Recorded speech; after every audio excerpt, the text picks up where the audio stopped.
Hey, Chris. Hey, how's it going? Going all right. How about you? Good. Different format here.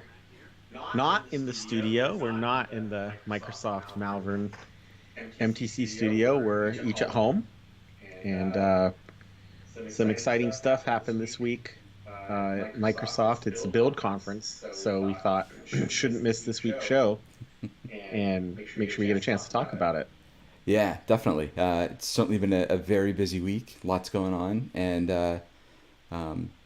with it being a busy week, there's a lot of information to try and catch up on. And I think I've only started to scratch the surface of some of the things that are out there. I don't know about you, but there's just so much stuff at a conference like this that it takes a while for us to kind of get our heads Oh around it. yeah. Yeah, there was the what they called the Vision keynote that was with Satya. Mm-hmm. And then after that, there were two keynotes at the same time. You had to pick if you wanted to see the Microsoft 365 keynote, which is kind of the sort of the vision for Windows and Office, or if you wanted to see the Azure keynote. Um, and you had to pick. And then if you said, "Well, I got to watch the other one on demand," and there was a lot of live streamed items.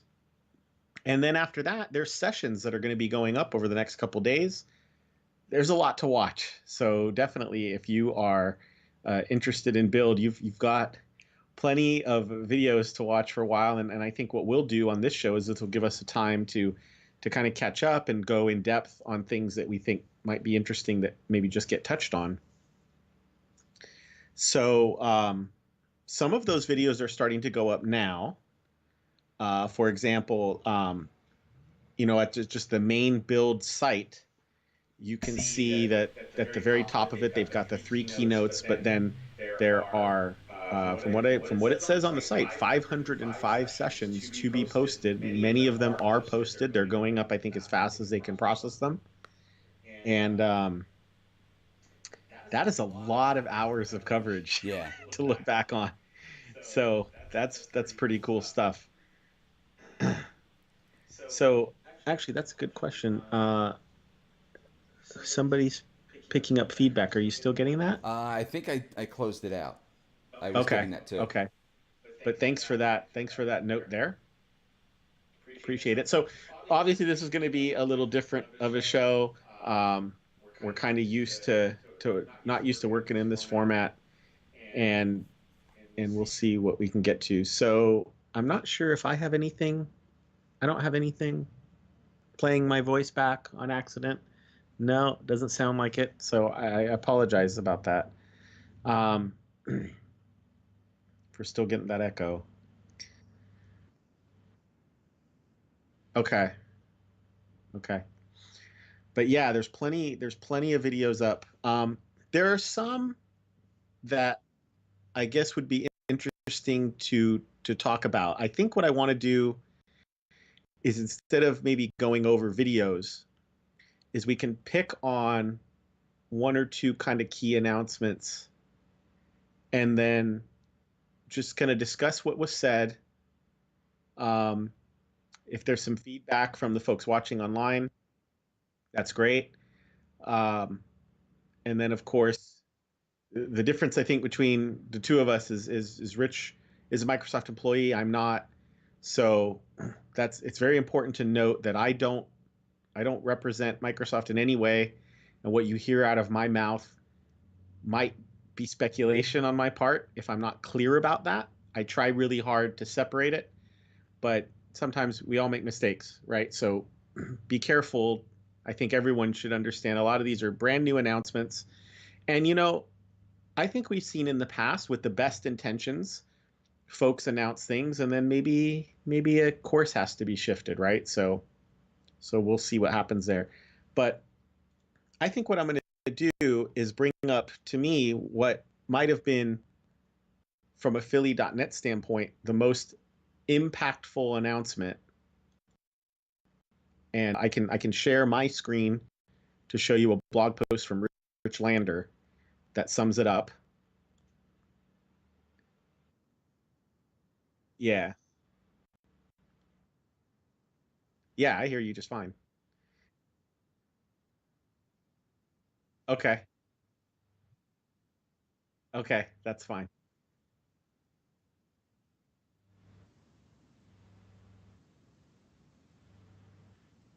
Okay. So, introducing uh, .NET 5. Actually, let's see. So what I'm seeing on the stream is it caught up? It doesn't looks like I still see me. There it goes. There it goes. Unfortunately, I'm watching with a little bit of delay. I'm not watching on Mixer with FTL. Um, but there it is. This is a post from Rich Lander. Rich Lander is on the .NET Core team, and the one of the big announcements to me, if you're in Philly.net, and we talk a lot of development at Philly.net, is .NET 5. So what the heck is .NET 5? Well, it says it all in the first sentence. The next release after .NET Core 3 is .NET 5. So what's going on here? One .NET going forward, and the slide kind of says it all, where you basically say, okay, you've got a .NET that runs on desktop, web, cloud, all these places.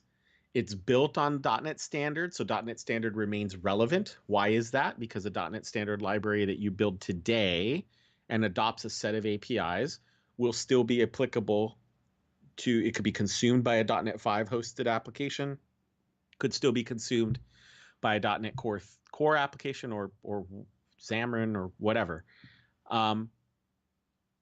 I think I think that these headlines really do say it. The next, it's .NET Core moving forward is .NET 5, but what the idea is okay, we know framework is always going to be a Windows framework, and oh, now I'm actually hearing some of that feedback, so I wonder where that mic is. .NET framework was always going to be a Windows framework. .NET Core was trying to be cross-platform and ready for the cloud, but and as it was getting ready, as it was being built for the cloud, of course, the first thing that happened is people said, well, we want APIs from framework back. In fact, we're getting whole entire desktop libraries back with WinForms and WPF. One of the other things I think is really interesting is the scheduling here. So release schedule and support has always been very in the moment. For example, if we look at .NET Core today, 1.0 and 1.1 are about to go out of service, end of life, within the next 60 days. .NET Core 2.0 is already end of life. 2.1 is LTS and will be supported until at least 2021, I think August or so. And .NET Core 2.2 is called the current train. And you promise, when you take .NET Core 2.2, you promise that you are going to move to 3.0 when it comes out. That scenario is super confusing. It creates a lot of consternation among customers that I talk to, people and developers I talk to. And I think what we get now is a more predictable schedule, as you can see on there, where .NET 5, they plan to release November 2020 and then keep a November cadence. And then the even numbered .NETs will be LTS. So that will be interesting, because it means that if you really like the idea of the unified .NET, you're looking at an LTS release. We're still 2.5 years away of an LTS release. And I can tell you, just some of the developers and customers I've already gotten a chance to talk to just in the last couple days, is that puts them in a very interesting spot where they don't know if they should build their next app on framework, because they don't necessarily want to build it on .NET Core 2.1, even though it's LTS, because they're seeing the improvements in 3, but 3 isn't going to be LTS, 3.1 will be. And then maybe, well, should we wait around for this .NET 6 thing? So I really don't have any comment on what the right thing is for everyone. I think it's a personal decision for each team. But what I will say, make sure you understand this, what's happening here. And and that there are going to be a couple runtime experiences. I'm certainly not a complete expert on this, but the ahead of time compilation that makes things like .NET Native go, and what kind of the classic view of .NET, which is a JITted, just in time compiled environment. So there's plenty of build sessions where they really, really went over this stuff. And the .NET platform overview and roadmap is where Scott Hunter really detailed it. And then this 3-part interview, .NET Today and Tomorrow, that I have up, is also going on. So we get the note, tell everybody to stop streaming. I've always had issues with Skype and a stream. Skype can be a little bit hog there. I wonder if it's interfering with the streaming. So to me, .NET 5 was a big deal. And then I think if there was one other thing that I would focus on, and we're just talking developer tools at this point, we're not even really discussing, a lot of the other exciting announcements, because wow, did Azure have a big conference. Was this blog post doesn't get into the nitty gritty, but what it does say is, if you read through this blog post, what you get to is Visual Studio Online. So that name comes back. Visual Studio Online comes back as a online in the browser, which I'll brum down right here. We go, an online in the browser version member of the Visual Studio family. I don't want to call it an IDE. I don't even want to say that it's a feature match to Visual Studio Code, because to be quite honest, I don't know that we know what it is. I don't know that I was able to completely get, yes, this is exactly what it's going to be. We know that this name is coming, Visual Studio Online. We know that this URL is coming, and we also know that you can sign up for a private preview.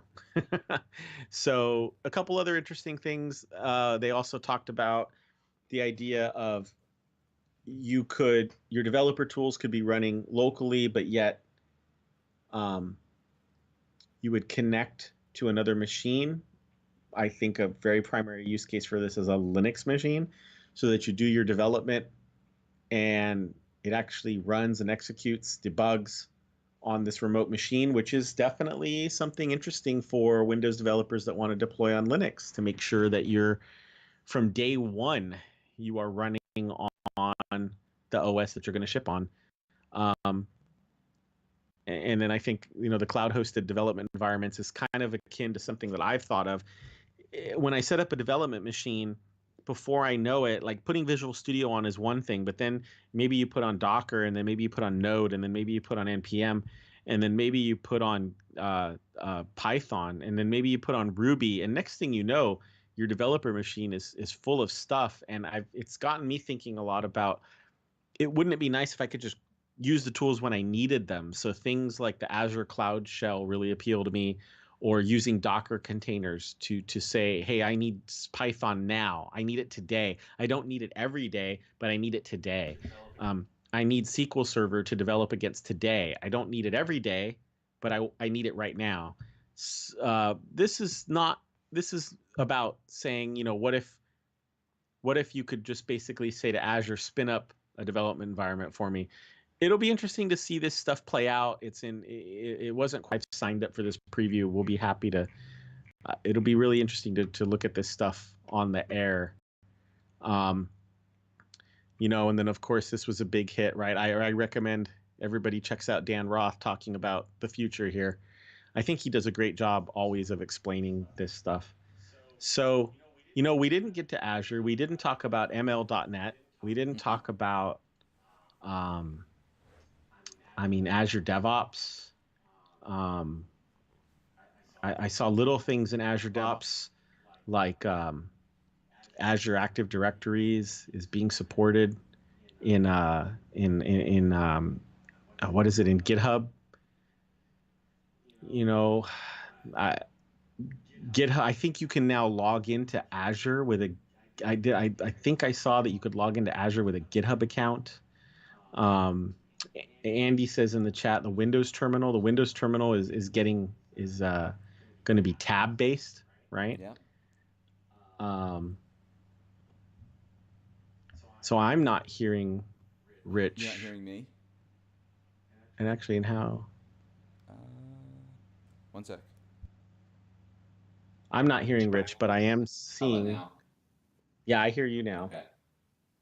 Um, there are a couple different devices in here with a couple of different microphones on it, so that's what I keep bouncing around and in between. So Okay. some of it I need to hear you, and some of it I need to make sure it gets out on the stream. So that's what we get for doing this, you know, kind of Oh yeah, I mean, troubleshooting live, we'll right? have to learn. We're going to learn how to do this because that way, if we can't make it to the studio, then at least we can still Right. go. Um, I mean, there was just so much. They talked about HoloLens 2 and talked about how there would be a new development version of it Mm-hmm. where you essentially, you essentially, I don't want to say you rent a HoloLens, but you don't have to pay the full, I think it's $3,000, I think, for a HoloLens. You can instead get in as a developer something a little bit more reasonable for you. They also announced Unreal Engine support. That's pretty cool. I think that primarily HoloLens development is done with Unity. Right. Primarily, I mean, I guess it doesn't have to be, but there's a really nice SDK and really good integrations, and now you're getting that with the Unreal Engine too, is what it sounds like. Yeah. So a lot. So after coming off the announcements back in February with the new HoloLens 2, all of those great things about as a developers conference should be, right? Starting to get the word out about all of the great things that are happening around that HoloLens space. I think there's also some Azure credits as well in that developer Yeah, edition. So right. giving you the giving you all the tools you need, not only the free tools, the emulators, and those things, but the hooks into Unity. I'm sorry, into well, we had the hooks into Unity, but I think it's the Unreal Engine, and then also the Yes. Azure component. So um, it's kind of a really good ecosystem to get into, and have a lot of capabilities to build on. And I think some of the other stuff, because we haven't really talked about HoloLens here, is Yep. um, a lot of the apps that we've got in HoloLens now are meant to be that you can pretty much take the device and start using it right away. You don't have to um, necessarily go work with a partner or get your development team up to speed on building those applications. We have things like Remote Assist, which has been around for a while, but also layouts, which gives you the ability to use it to help visualize what a 3D what a new space might look like with furniture or various components that you might have in your environment, and then also guides, kind of stepping you through some of the um, maybe some of the more from a manufacturing or procedural type set of instructions, having you visualize that in the real space as you work physically on an engine or putting something together. So those things are kind of meant to give HoloLens a little more life out of the box without having to get a development team up and running to build something custom. Yeah, because there's a certain base set of things that every mixed reality app needs, and it's not trivial to start working uh, what essentially is like game development, 3D game development, but at the same time, now all of HoloLens's additions on top of that, which is not just okay, so I'm rendering stuff in 3D, but also where is it in the 3D space of the viewer, and so I think HoloLens has always needed that kind of help to say, hey, we're going to do that for you. Um, yeah, so it's saying what they said here about it is that Unreal Engine support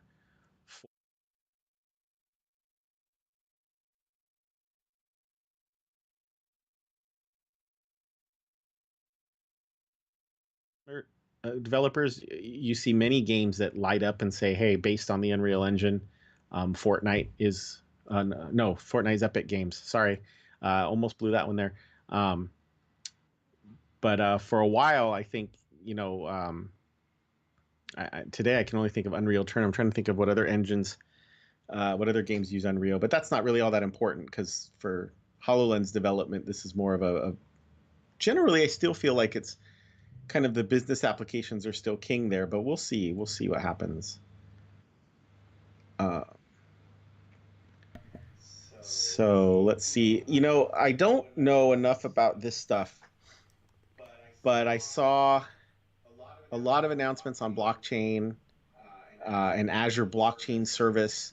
The problem with the blockchain announcements for me is I don't know what I don't know there.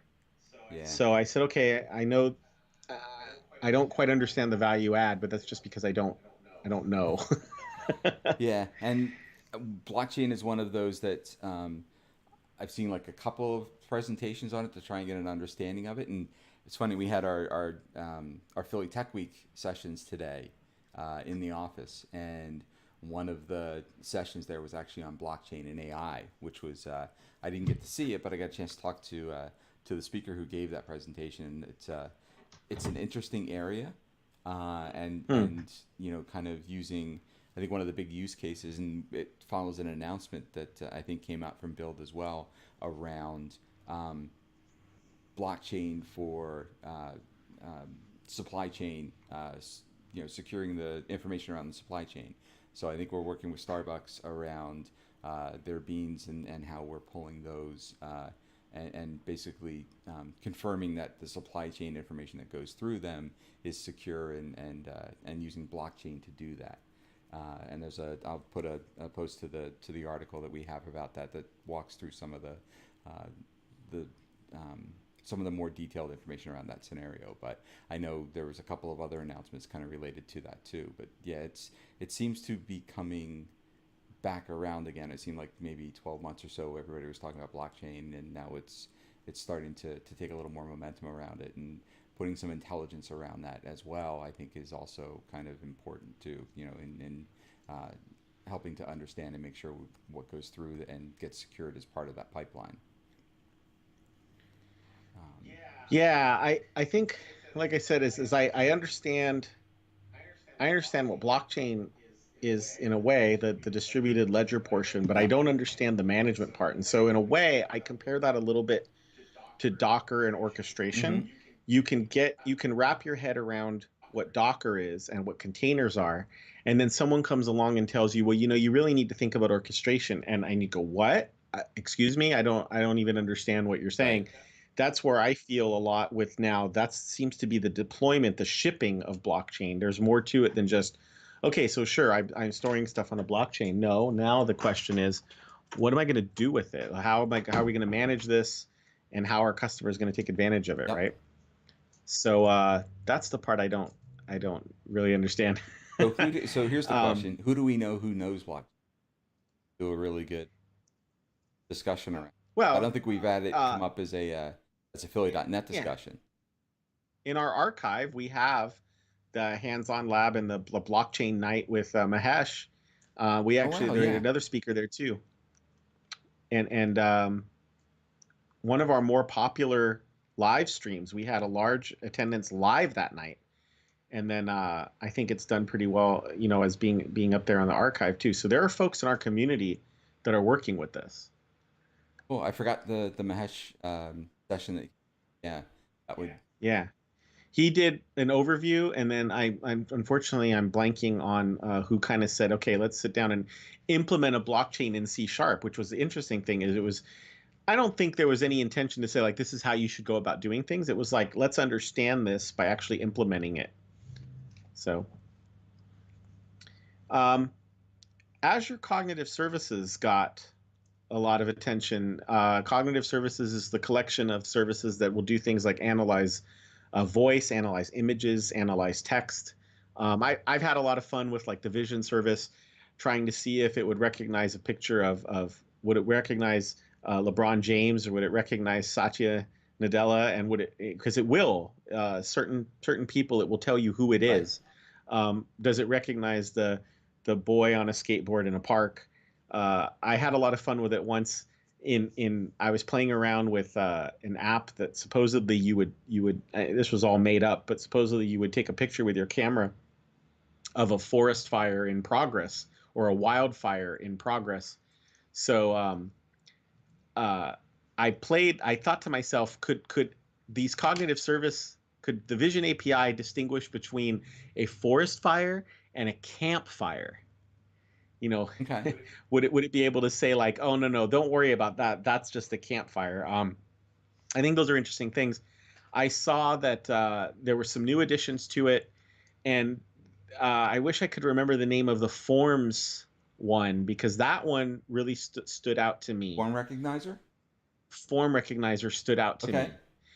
me. The reason why it stood out to me is because I can tell you that I know of developers personally who have talked to me and said, I've tried to put something together with cognitive services that essentially is a forms Right. recognizer, but like they had to build it with the pieces that were already there. So maybe the OCR recognition, a little bit of the image recognition, and you're basically trying to solve a problem that, when you think about it, it kind of is a generic problem. It, Hmm. it, it should be a more generic problem of, we get we get so many forms, and they don't even have to be from people handwriting. They could be printed forms, very neatly created by computers, and we get these things in, and we have humans that are spending their entire day doing a first pass on them.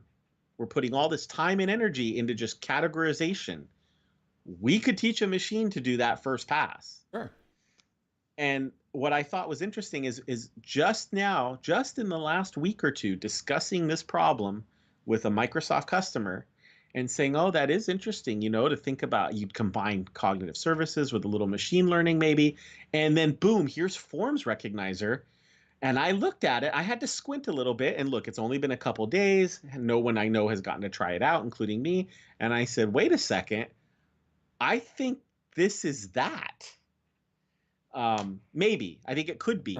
You train it on a few of the documents that come in, and it sounds like that's what you do. Like, and let's just say I'll make something up. Let's say you're processing millions and millions of explanations of benefits, and you know at a first glance that you can do something with ones that have prescription drugs on them and ones that don't.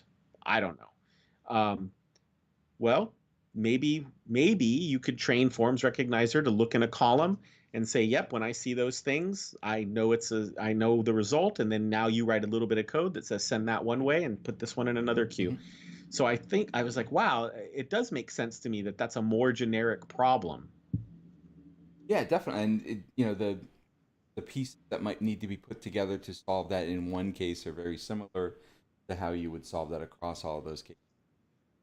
All these individual solutions solve the problem. Let's raise it up. And part of that suite of cognitives, I I like to either they're very easy to get you started to get almost that side of Right. get a key, Right. get a RESTful endpoint, pass it your data, you're going to back. I don't need to model that gets into it, or how we might have to put all that together. That happens accessible. Yeah. And so that I never thought of cognitive services, like you said, as the consuming end. Is let's It really is like a stand on the shoulders of Mm-hmm. giants as a service. Good term. Because like I think I could never write Vision API or anything like that. However, it does become almost a commodity after a while. Is, hey, once we've taught something how to do this, then maybe everybody should just be able to take advantage of it. Which, let's be honest, that's what the cloud is all in all. Is once somebody if somebody figured out how to any one of us figured out that, instead of making hardware machines, what if we had virtual machines? And then forget virtual machines, what if we also have what if we just do functions? Well, now let's make it a service. So it's interesting stuff. I like the comment we got from our fan, Skull Crusher for Life on Twitch. I don't know enough about blockchain, so I'm still on the side of blockchain as a solution in search of a problem. I hear that a lot. Yeah. I hear that a lot. That I think a lot of us, including me, wonder what you could do with it. I will tell you a scenario that I thought about a long time ago, because I used to work. clinical data exchange. And one of the challenges in the healthcare industry is how do you share data? And if you think back to the early days of the healthcare industry, data was literally written. A lot of us might be old enough to remember data written on a chart that went in a manila folder that went into a wall of manila folders at your doctor's Yep. office. Well, that's not very shareable. So there are standards that have been developed to share data. We could have entire conversations about whether they're good or bad, but the problem is what I've observed is that somebody still owns your data. Somebody still caretakes it, and it's not necessarily who you think. I don't necessarily mean like your insurance company. I mean private businesses that have come together and said, "Hey, let's help companies gather the data, and then what we can do is when Rich goes to a hospital that is serviced by one of our customers, we can serve up not just the data that Rich has given to that provider, but maybe to other providers that we serve up. But the problem is it still creates these fences of data. Yeah. If you're in this fence or you're in this fence, maybe you remembered to tell this fence about a medication you used to be on, and maybe in this fence you remembered the surgery you had when you were in second grade, but they don't meet. Right. And so I suppose theoretically with blockchain, with the world of if it was public, that nobody owns it, maybe there's a way that like you would own it and you would release it. In fact, I know that that's possible. I mean, that's all very early days Right. stuff. We all think of like Bitcoin, but I don't know that that's the only use case for a distributed ledger that supposedly, we say it's distributed ledger that we attempts to be tamper proof and attempts to be trustworthy. Um, we'll see. And So kind of takes we out got that middleman as well, right? It's you yeah, don't need that broker in the middle to make the trust part or the two parties have trust in each other. yeah. That's about all that I should probably say on blockchain though, because I'm not really. We're hitting that limit for that's sure, right? that's kind of the end of it for me. So I always come out of build thinking, wow, now I'm overwhelmed. Hmm. Look at all this stuff.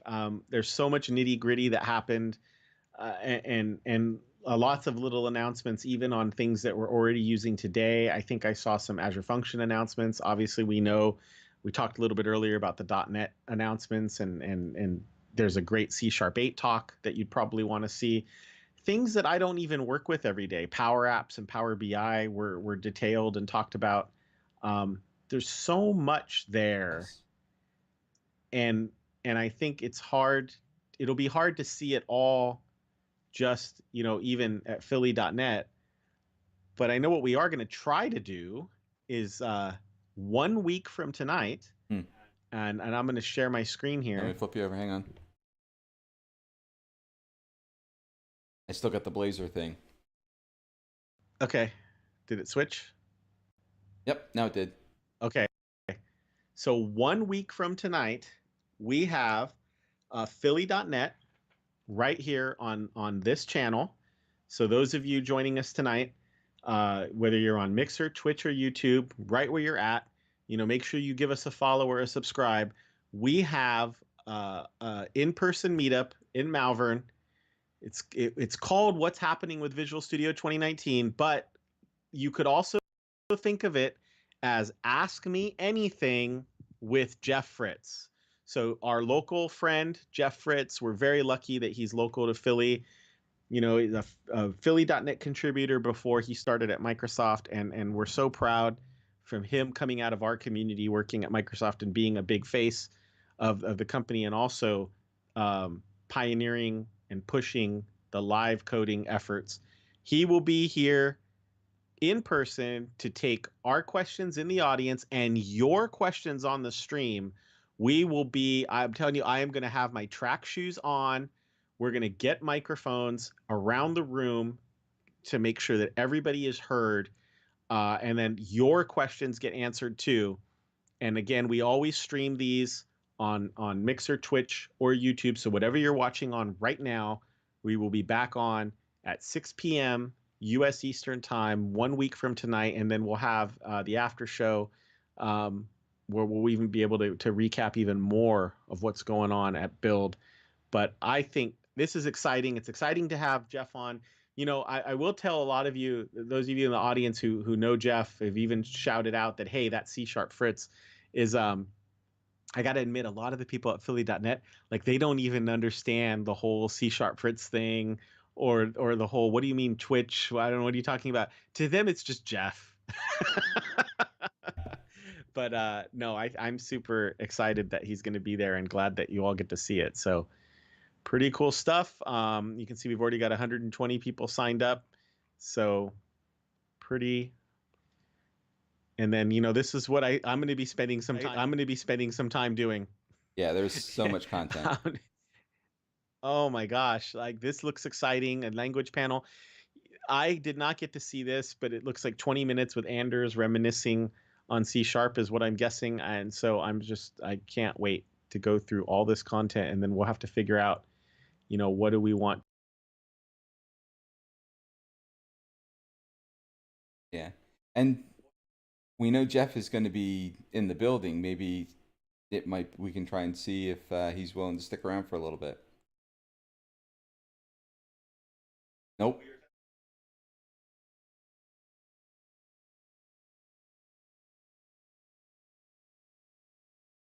And if you've been, for those who kind of know Jeff and have been following Jeff, he has been, um, because I get the notifications whenever he goes live. I know several times throughout the course of the day over the last few days, he's kicking off the live stream and talking to various people around the conferences, and really starting to almost giving you guys kind of an inside look of what's going on, for those who couldn't make it out there. Some really interesting talks with some great people. Yeah, yeah. Um, oh, I lost the train of thought there. I was just about to have it, talking about Jeff and the streams that he's doing. Um, but no, we're gonna have him here. That'll be great. So I hope that he'll stick around and answer some more questions. We're gonna get 2 hours of it, but I think, to be honest, I think he's probably got a good hour plus to talk about, maybe what he wants to let us know, both about the Visual Studio 2019 Wave, Mm-hmm. and what's coming up in .NET Core. But then it'd be nice to see what goes from there.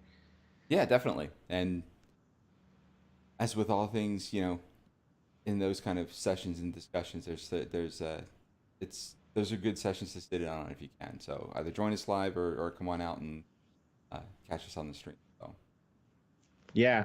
So I know that we're getting to work, trying to figure out how we're going to demonstrate some of the stuff that came out of Build, or even, continue on our journey of, how to basically live well as developers. If you were with us the last couple of weeks, we did start one night with a brand new project, and we fought our way through to having it built with Azure DevOps. mm-hmm. And the purpose of that was just because, when the two of us talked about it, we said, what's the first thing we should do when we start a project? And we didn't say write code. No. We both said we should get it building. We should get it deploying. Let's not wait until the end to get that stuff right. So I think, we're going to continue to do that on this channel, and then we can maybe bring in features from these other things that might be interesting to folks. So Yeah, because there's all kinds of new things that we can start to talk about and bring together. So yep. We had Andy out there in the chat a little bit earlier. Definitely have to get him back on. I love talking to Andy about managing these features and stuff at work, because I think he's in a good position to talk about how you bring things to work, which is something I think about a lot. It's fun to geek out on this technology, but I often think a lot about, like, how do I take this to work and not be the only developer that's using it, and then have everybody else mad at me because I'm doing something they don't understand. Like, that doesn't help anybody. So yep. Or how do you management accomplish concerned that? about what happens after you go or move on to something else, right? How are they going to support it? Oh yeah, yeah. You don't want to be in the scenario of being the hero that can solve everything, because I tell you, there's nothing better than building something and then being able to let it go and have other people deal with it, so you can go on and do something else exciting. But you have a responsibility to not just jump it in their lap. Right. You have a responsibility to to make sure that it's maintainable for folks that are not you. And that's a challenge, Hmm. and it's a skill. Absolutely. So, build came on us so quickly. Philly Azure in a couple weeks Yeah. is going to do a build wrap up where I think given a little bit of time to prepare might be, I don't want to say more comprehensive, but maybe a little bit less of sort of trying to force your way through it and, and actually saying, okay, here's something we can show you. Right. And But I think we're still trying to figure out what date that's going to be. right, I know we're looking somewhere that week of the 20th because everybody seems to be around, and it's either going to be the Monday or the Thursday is kind of what we're looking at. But right. um, I think there's that certainly could be an opportunity after you've had a couple of weeks or so to digest some of those topics to come back around and say, you know, what interests you? What have you been hearing? And almost open it up to a bit of a discussion, not only from maybe some of those who might be trying to speak about it, but then just around the group, because there's a lot of smart people who attend those sessions too. Yeah, yeah. The most challenging thing about tonight was because we talked about doing this, I think, last week and for a couple of weeks. And the most challenging thing that happened today was the recognition that this news is barely 24, 48, 72 hours old. Yes. I haven't had a chance to really think it through yet. Hmm. Um, but we got some big news. So besides a lot of the features, I think we're going to spend a lot of time explaining to people what .NET 5 is. Yeah.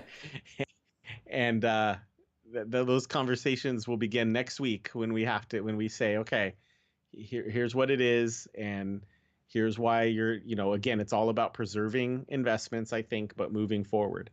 So um yeah, maybe so we got the comment to maybe ask what anyone has tried on their own, which definitely I think we'll want that feedback. So um for those of you that are here, I don't have it, but there is the Discord link that we started a Discord server, which if you don't know is a chat server that's pretty popular with a lot of streamers and streaming sites. Not necessarily what the tech community uses, but it is pretty popular, and it kind of has sort of a Slack kind of IRC feel.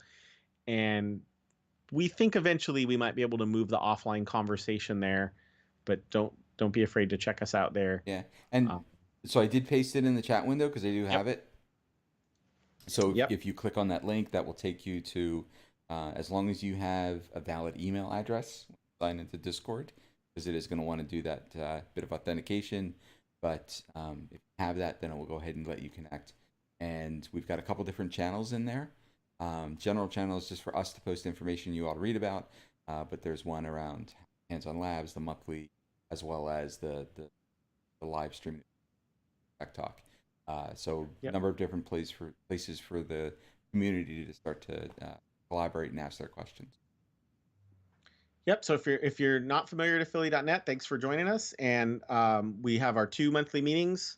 The next one is next Wednesday. It's at 6 p.m. U.S. Eastern Time, where we're going to have Jeff Fritz on, and then we'll be on afterwards. But this was our first one that we did remotely.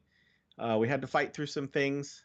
We'll get better at it, but we figured, we're not going to get better at it unless we do it. So Yeah, definitely. um, I think maybe a little bit of a short show from us, but I think maybe we've covered everything that we can talk about somewhat. At least I can talk about somewhat intelligently.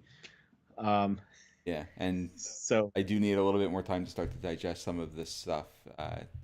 This is kind of our busy season, May and June a little bit, so pretty much been nonstop. But hopefully, there's a bit of a break coming before we get back together again. That we can some of these start to, like you said, digest it and maybe pick one or two of them and kind of show what those things are. That'd be fun. yeah, so definitely join us next Wednesday, and then we are always we're trying to keep the Wednesday 8:30 ish to 9 p.m. show going, just like this. And so it's great to see some the couple folks here who and the support that we have from the regular viewers. Thank you so much. Trust me, you're appreciated, and it makes me feel like it gives us the motivation. It gives me the motivation to keep going, because we know there are people out there who definitely want to see stuff like this. So yeah, SQL Server 2008 going end of life.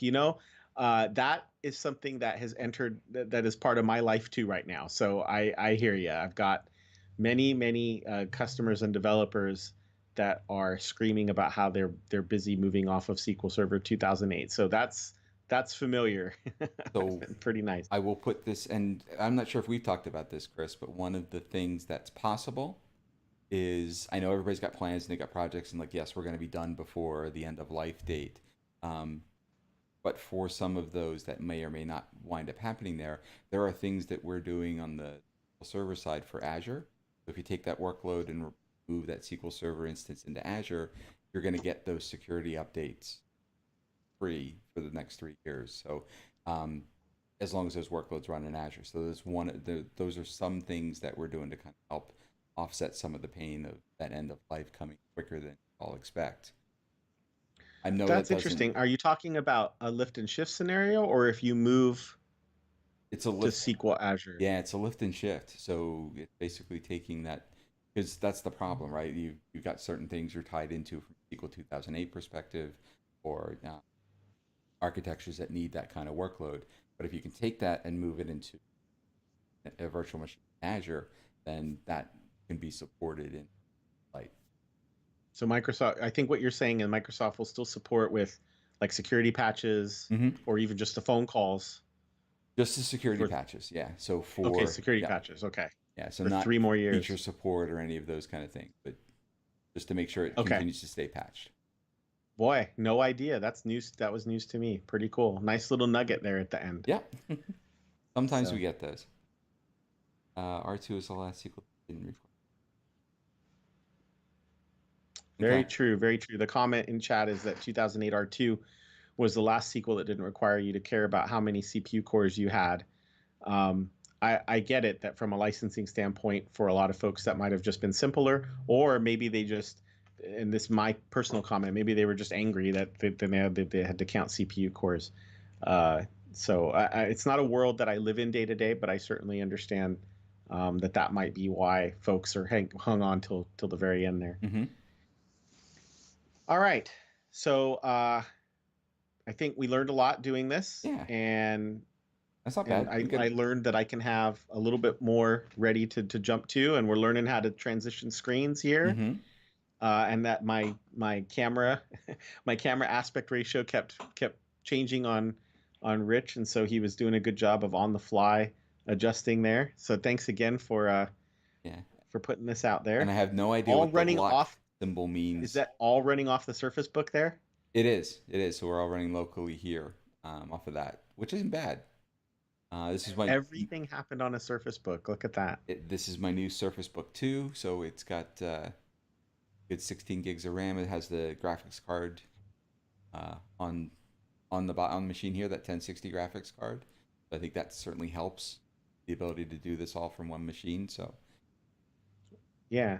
Well, we made it work. Next time I'll try and get the 15 minutes of code working uh on the shared screen too, and we'll get that segment back into our remote yeah, broadcast. So, keep going with some of those things we were working on. yeah, definitely. Next week we'll see you from Malvern. So we'll be back in our familiar environment, both in the MPR room with Jeff Fritz Hmm. and the folks watching, and then back in our studio. So thanks for joining us today. I think we'll sign off here. Rich, thanks for the chat. Yep. Thanks everyone. Talk to you next Yep. week. Yeah, we'll see y'all next week.